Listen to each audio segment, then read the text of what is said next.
Assalamualaikum warahmatullahi wabarakatuh. Apa kabar anak-anakku sekalian? Boleh harap kalian sehat dan tetap semangat, semangat, dan semangat. Baiklah, pada pembelajaran kali ini kita akan membahas tentang tema tokoh dan penemuan, yaitu tema 3, subtema 1, pembelajaran 1.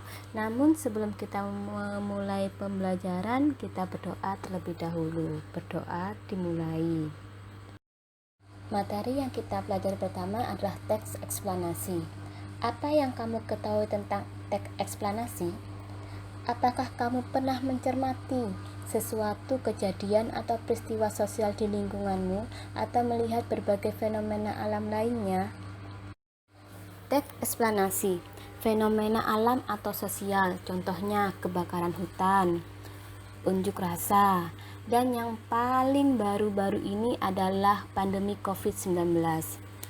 Mengapa dan bagaimana kebakaran hutan bisa terjadi? Mengapa dan bagaimana unjuk rasa itu bisa terjadi? Mengapa COVID-19 cepat sekali menyebar? Bagaimana COVID-19 menyerang kekebalan tubuh?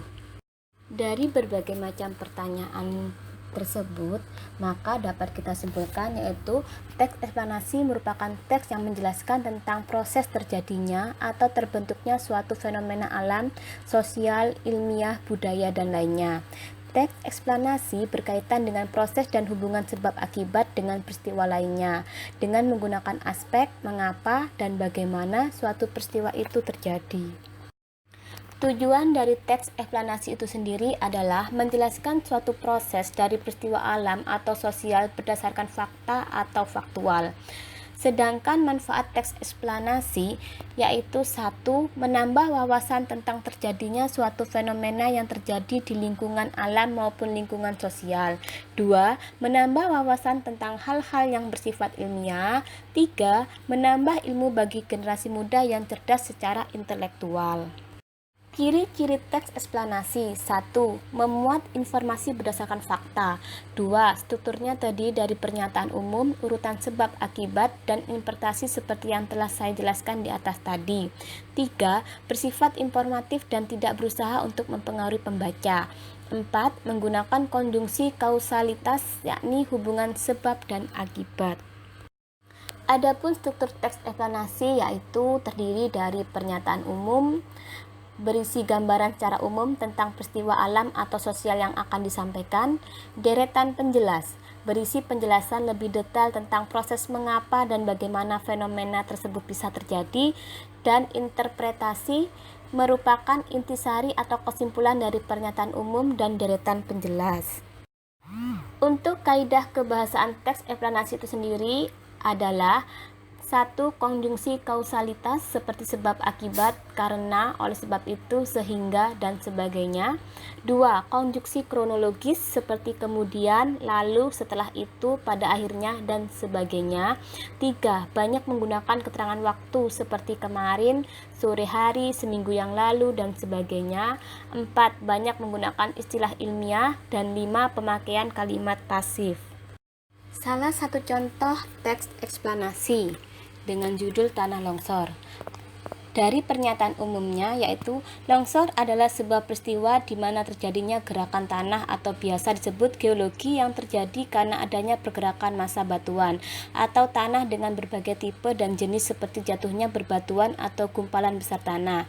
Tanah longsor atau umblas secara garis besar bisa terjadi karena dua faktor, yaitu faktor pendorong dan faktor pemicu. Faktor pendorong merupakan faktor yang mempengaruhi kondisi material sendiri, sedangkan faktor pemicu adalah faktor penyebab bergeraknya material tersebut. Untuk deretan penjelas, di Indonesia sendiri peristiwa ini hampir sering terjadi, kebanyakan disebabkan oleh gempa, sehingga menggerakkan lempeng bawah tanah sehingga mengakibatkan elemen atau lempeng bawah permukaan menjadi tergeser sehingga menimbulkan pecahan dan terjadinya longsor. Ada banyak hal lagi yang bisa memicu dan menyebabkan terjadinya kelongsoran, baik itu diakibatkan oleh alam atau karena ulah manusia itu sendiri. Di antaranya tingginya curah hujan. Jika musim penghujan dengan durasi lama, maka akan terjadi penguapan air di permukaan tanah dalam jumlah besar. Setelah penguapan, maka akan muncul pori-pori atau rongga tanah. Kemudian terjadi retakan di permukaan. Saat hujan akan menyusup ke bagian yang retak, lalu air akan masuk sehingga terakumulasi di bagian dasar lereng, lalu menimbulkan gerakan lateral, kemudian terjadinya longsor. Untuk pencegahan terjadinya longsor bisa dengan menggunakan pohon, karena akar pohon akan banyak membantu dengan cara menyerap air hujan sehingga bisa meminimalisir. Sedangkan untuk interpretasi, poin di atas merupakan beberapa penyebab terjadinya kelongsoran. Akibat dari bencana ini, tentu tidak sedikit kerugian. Paling parah adalah korban jiwa.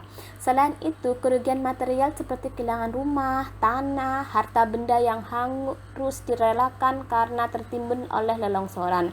Sangat jarang orang dalam longsor bisa menyelamatkan dirinya karena kecepatan tanah longsor diperkirakan kecepatannya bisa mencapai 100 km per jam. Kecepatan yang mustahil untuk lari bagi manusia tanpa peralatan.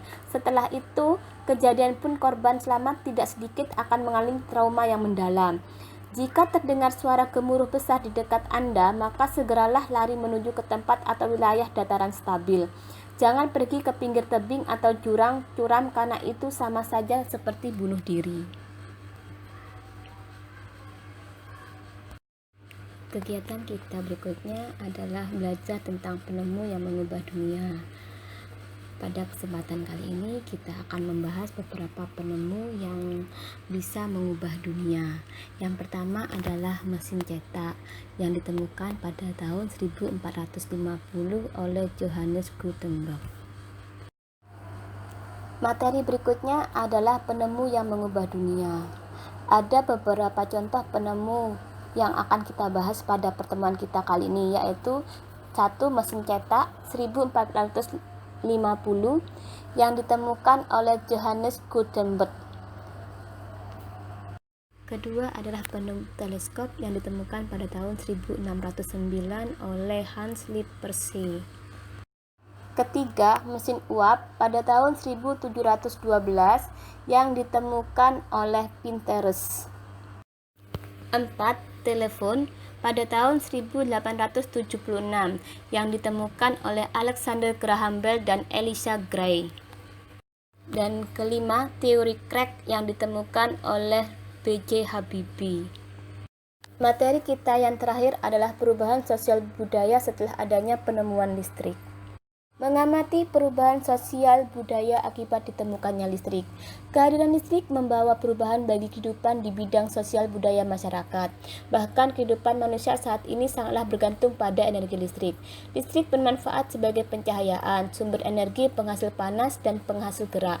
Tanpa adanya listrik, pabrik dan industri besar yang tidak bisa berfungsi dengan baik. Demikian juga dalam keluarga. Benda-benda yang ada di rumah hampir semuanya bergantung pada listrik. Jika listrik padam, aktivitas di rumah tidak bisa dilakukan dengan baik. Berikut ada beberapa kegiatan perbedaan sebelum ada listrik dan sesudah ada listrik. Kegiatan belajar sebelum ada listrik, kita biasanya menggunakan lampu petromak, tetapi setelah ada listrik, kita menggunakan lampu belajar.